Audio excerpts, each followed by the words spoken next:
Pemirsa, ketemu lagi dengan channel Anda, channel yang didedikasikan untuk berbagi pengetahuan dan belajar sepanjang hayat. Apa yang akan kita bagikan sekarang? Sekarang kita akan berbagi pengetahuan kesehatan dengan Dr.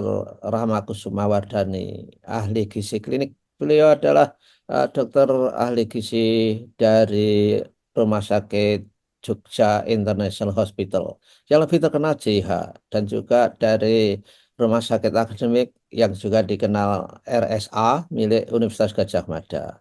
Nah, jangan lupa klik subscribe supaya Anda tetap mendapatkan video dari Dr. Rahma Kusumawardhani. Kalau saja video ini sampai ke gadget Anda, ini berkat editor channel kita Mas Heri Teguh Wiono di Kabupaten Ngawi di SMP Negeri 2 Karanganyar.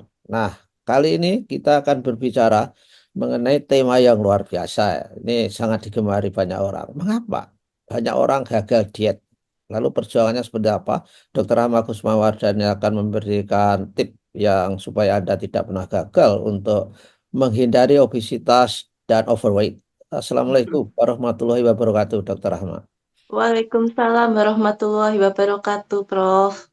Ya, Dr. Ahmad, Hmm. apa sebetulnya ya? Jadi teman-teman saya itu tidak gampang untuk Hmm. mengendalikan overweight, bahkan obesitas. Itu Hmm. tetap saja alasannya pusing, Hmm. lapar.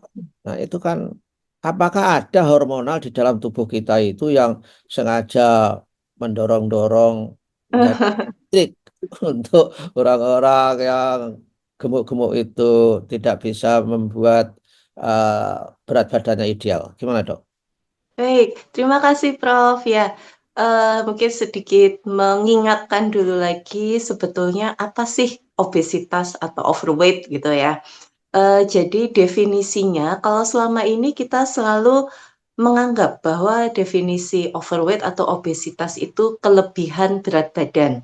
Mhm. Ya. Tapi sebetulnya menurut Organisasi Kesehatan Dunia (WHO), definisi sebetulnya dari overweight atau obesitas itu adalah kelebihan lemak di dalam tubuh kita. Jadi kalau berdasarkan indeks massa tubuh kriteria Asia Pasifik ya, overweight itu kalau IMT kita di atas 23 sampai 24,99. Kemudian kalau obesitas itu 25 ke atas. Wah. Seandainya kita IMT-nya seperti itu gitu ya. IMT saya 24 atau IMT-nya 27. Nah, itu sebetulnya baru screening, Ya. baru penapisan bahwa oh ini ada kemungkinan overweight atau obesitas dengan definisi kelebihan lemak.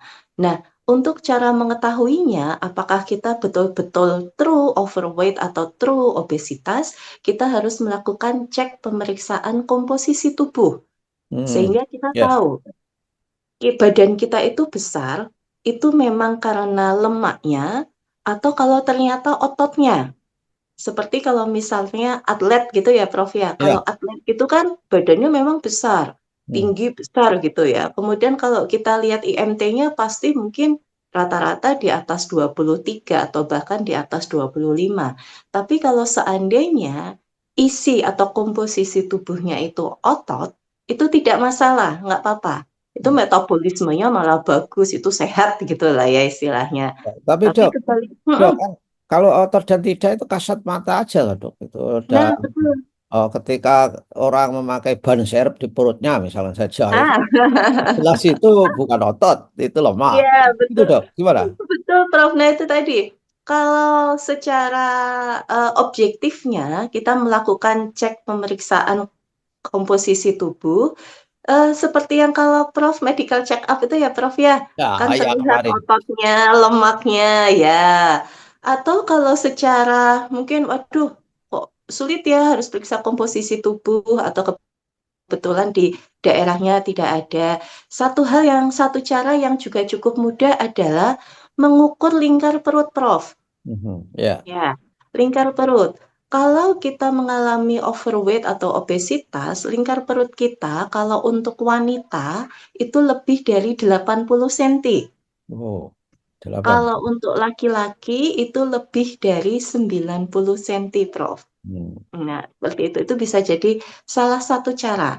Kalau lingkar perut kita lebih dari itu, apalagi sampai, misalnya kalau wanita harusnya 80, ternyata sampai 90 atau 100.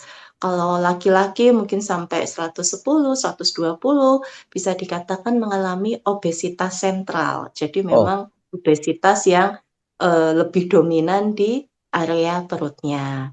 mengapa Dari dok? Itu ukurannya, parameternya, lelaki lebih murah dibandingkan wanita. Wanita mahal. Ah, angkanya itu loh dok. angkanya ya, Prof. Karena kalau secara komposisi tubuh pria dan wanita memang beda. Hmm, Kalau untuk wanita itu sebetulnya lebih dominan untuk lemaknya, Prof. Ya, hmm. secara komposisi tubuhnya lebih dominan untuk lemak. Nah, kalau kita menggunakan parameter wanita di 90, takutnya kebablasan, Prof. Kelebihan. Iya, secara alamiahnya wanita memang lebih banyak lemaknya gitu. Oh, Iya, ya. betul. Nah, itu tadi kita lanjutkan. Jadi ketika seseorang mengalami obesitas, ya kelebihan lemak di dalam tubuh, otomatis ini akan menjadi faktor resiko terjadinya banyak penyakit, ya. Terutama apa istilahnya? Penyakit tidak menular, non-communicable disease yang sekarang memang lagi tren, Prof. Ya. Usia 20, usia 30, yang di ICU atau yang dirawat inap dengan penyakit diabetes, dengan penyakit kolesterol, atau bahkan penyakit jantung, stroke, itu rata-rata justru usianya usia muda, usia produktif ya, Prof ya. Ah, Kebalikan kalau dulu kan mungkin kalau ya. yang kena stroke ya nuwun sewu memang usianya sudah 50, 60 terus kita bilangnya oh enggak ya sudah sepuh, sudah tua gitu kan kayak sudah biasa. Apalagi Ya. apalagi yang sudah pensiun itu dok. Ah, enggak. Nah, tapi sekarang trennya berubah, Prof. Trennya sekarang ya yang apa namanya di usia muda itu justru bertambah yang mengalami kondisi-kondisi seperti yang tadi saya sampaikan. Hmm. Dan ternyata kalau dulu mungkin zaman di tahun 80-an, tahun 90-an, orang banyak sakit itu karena kekurangan makan, kekurangan gizi, tapi sekarang sudah beralih, Prof. Hmm. Orang sakit itu karena kebanyakan makan, karena kelebihan makanannya, Prof. Itu tadi. Sudah kelebihan makan, kurang aktivitas, kurang istirahat, sehingga kemudian mengalami overweight atau obesitas. Kemudian di satu titik, ya muncullah semua penyakit-penyakit yang saya sebutkan itu tadi. Kalau dok, kalau kurang istirahat, itu apa hubungannya dengan overweight? Kalau Baik, kalau kurang istirahat itu artinya tidak tidur, si iya. peluangnya makan ada gitu Pak dok? Betul, betul sekali, Prof. Jadi ternyata ketika kita kurang istirahat atau mungkin kalau pada saat malam hari kita tidurnya sering lewat dari jam 10 atau lewat dari jam 11, yang pastinya yang pertama akan mempengaruhi kerja atau kesehatan sel-sel tubuh kita, Prof. Untuk metabolismenya jadi tidak optimal, ya. Ibaratnya kita sendiri kalau setiap hari begadang, pagi pada saat harus bangun atau bekerja kan kita juga merasa lelah ya. Kita Ya. capek gitu loh ya. Ya Hmm. begitu juga dengan sel-sel tubuh kita juga sama. Kemudian yang kedua berpengaruh terhadap regulasi atau pengaturan hormon lapar dan hormon kenyang di dalam Nah, tubuh kita. Ya, itu. kita jadi lebih mudah lapar, tapi sudah makan seperti tidak kenyang-kenyang gitu ya. Belum lagi betul Prof, pada saat begadang kita biasanya nggak bisa kalau sendirian ya Prof ya. Ya. Pengennya ada temennya yang dikunyah gitu ya Prof. Hmm. Gitu, entah kopi manis atau teh atau apalah martabak atau keripik atau apapun cemilan yang ada di rumah gitu.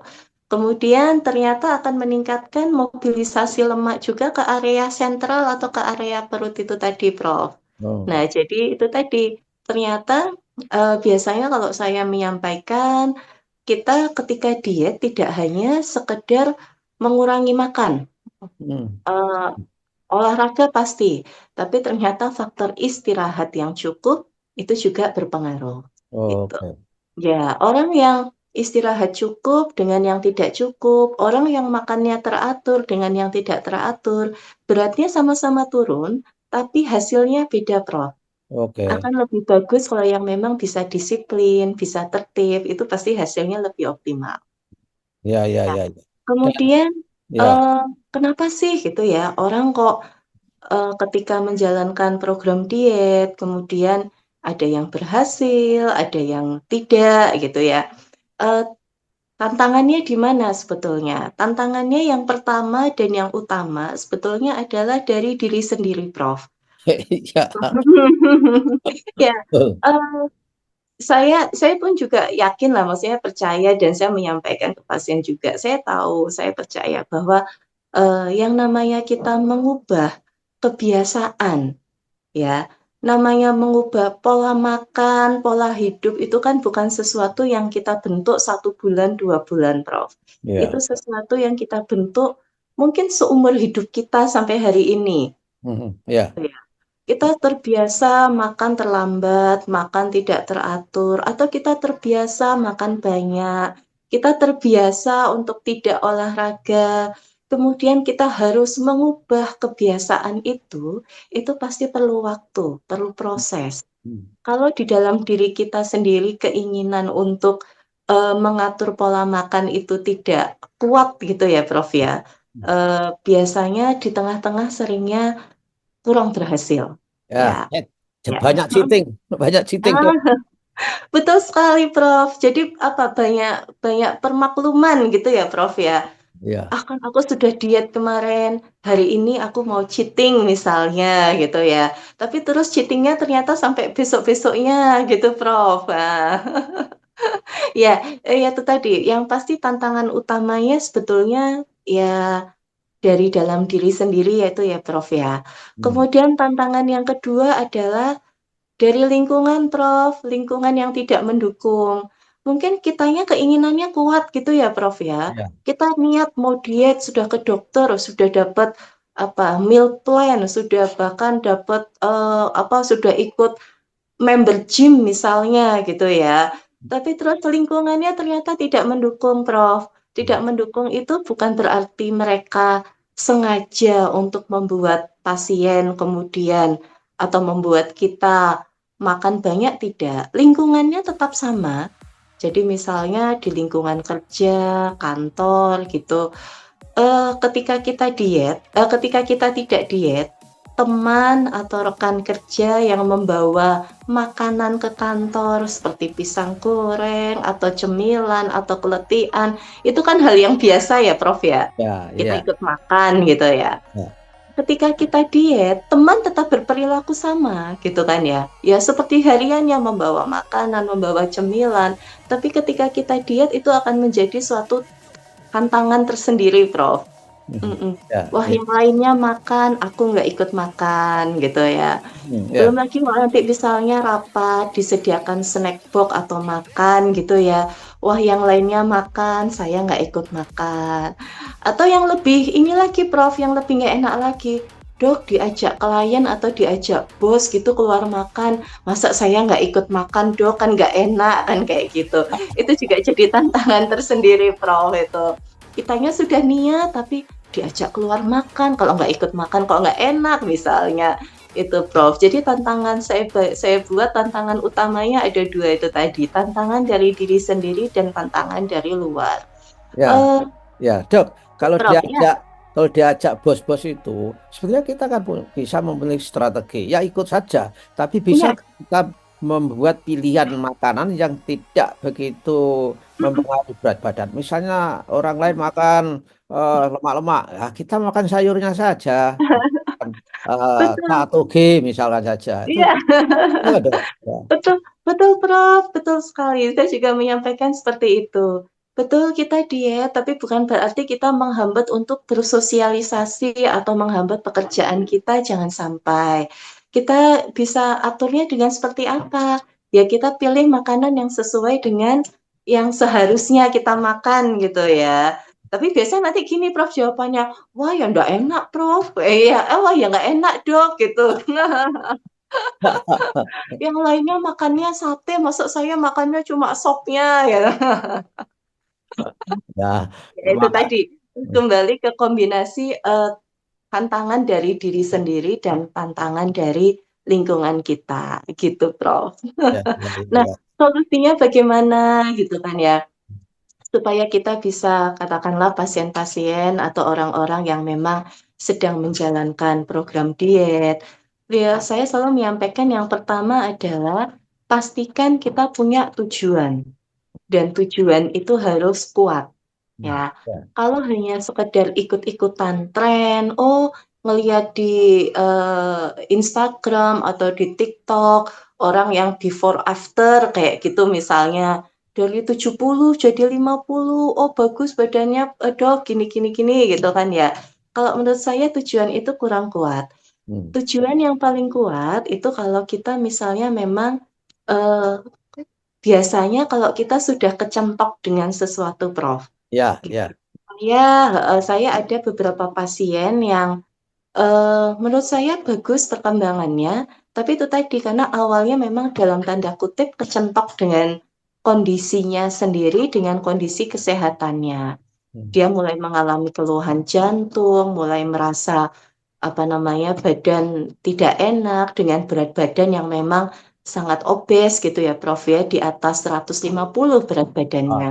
oh, oh, Nah, ya, tapi karena dia ingat, wah, aku masih punya anak kecil, masih punya anak kecil dua, masih muda, masih harus hidup untuk keluarga, sehingga dia concern, dia hmm, sangat niat. Beliau sangat luar biasa sekali, Prof. hmm, Sangat konsisten karena ingat dengan tujuannya itu. hmm. Mm-mm. Jadi sampai sekarang, alhamdulillah sudah turun 40 atau bahkan hampir 50 kilogram. Dalam waktu setahun, dok. Dalam waktu berapa ya, Prof ya? Mei, berarti sekarang 5 bulan ya, Prof ya? Oh, ya, ya, ya, Tapi ya, ya itu kalau ya, tapi saya tanya memang konsisten. ya, Jadi teman-temannya kantornya pada makan, dia nggak ikut makan. Dia menyiapkan makanan sendiri dari rumah. Dia setiap hari ya, rutin olahraga. Dia betul-betul tidak cheating. Dia tidak ngemil yang seperti gorengan dan sebagainya gitu. Memang dia sudah stop sama sekali. Intinya konsisten. Nah, dari situ kita bisa tahu bahwa sebetulnya orang yang memang konsisten itu sebetulnya bisa gitu ya. Gitu. Jadi yang pertama punya tujuan, tujuan yang kuat pastinya ya. Kalau hanya sekedar ikut-ikutan biasanya agak sulit, Prof. ya. Gitu. Apa, Jadi dok, mm-mm, apa ada memang orang itu takdirnya itu gemuk. Satu mm-mm, rumah itu memang gennya itu mm-mm. gemuk-gemuk. Kalau sudah gemuk itu apa kita menyerah terhadap gen itu? Nah, itu tadi, Bisa Prof. dilawan ke dok gen yang terjadi itu? Baik, bisa, Prof. Jadi gemuk atau obesitas ini, betul, kita tidak menampik memang ada faktor genetik, ya. Hmm. Kita tidak menampik ada faktor genetik. Sama kayak orang kurus, sama seperti orang yang mungkin tidak terlalu tinggi misalnya, atau sama seperti orang yang kena diabetes, katakanlah. Faktor genetik ada, ya. Tapi itu hanya sekian persen, hanya sekian bagian dari Hmm. keseluruhan hidup kita. Hmm. Kalau kita bisa mengendalikan faktor yang lain, itu tadi seperti lifestyle, seperti pola makan kita, ya genetik juga tidak akan muncul. Maksudnya ya dia tetap ada faktornya, tapi dia tidak akan muncul keluar dari tubuh kita. Ya badan kita akan tetap sehat, kita tidak akan apa namanya mengalami obesitas atau gemuk itu tadi. Jadi kuncinya yang pertama punya tujuan, yang kedua istiqomah atau konsisten itu ya, Prof ya. Ya. Kemudian yang ketiga mungkin tipsnya adalah eh, pasien saya ada yang memang ternyata kalau rutin, kalau rajin ketemu sama dokternya, itu progresnya lebih bagus, Prof. Karena selalu merasa tertantang atau Ya. takut gitu ya. Wah, kalau waktu kontrol nanti kalau beratnya nggak turun takut. Walaupun saya sudah bilang kalau saya tidak harus takut. Kalau memang beratnya turunnya sedikit atau tidak banyak atau mungkin tetap, nanti kita bisa evaluasi. Tapi di situ mereka merasa tertantang, Prof. Paling tidak ada yang apa ya, Prof ya? Ya. Seperti ada target, seperti ada yang mengawasi gitu ya, ada yang Ya ada supervisi. yang di rikuh, Ya, tinggi. Betul, Prof. Nah, seperti itu. Jadi kalau yang apa namanya, tapi betul, Prof. Pasien-pasien yang rutin kontrol 2 minggu atau 1 bulan sekali, trennya umumnya lebih bagus, Prof. Ya, jadi memang Ya, tampak progresnya, mereka ada yang memotivasi, ada yang apa namanya, mengingatkan kembali apa ya. yang harus dilakukan, tujuannya apa, dan mereka pun juga apa namanya lebih bersemangat gitu ya, Prof ya. Itu Ah, tadi karena ketika kita mengubah perilaku atau mengubah lifestyle, itu kan bukan sesuatu yang mudah. Sehingga ketika ada yang mensupport, apalagi ketika lingkungan tidak mendukung gitu ya, ketika ada yang mensupport, mereka akan lebih bersemangat. Dukungan itu sangat penting. ya. Apalagi secara eksternal, Dok.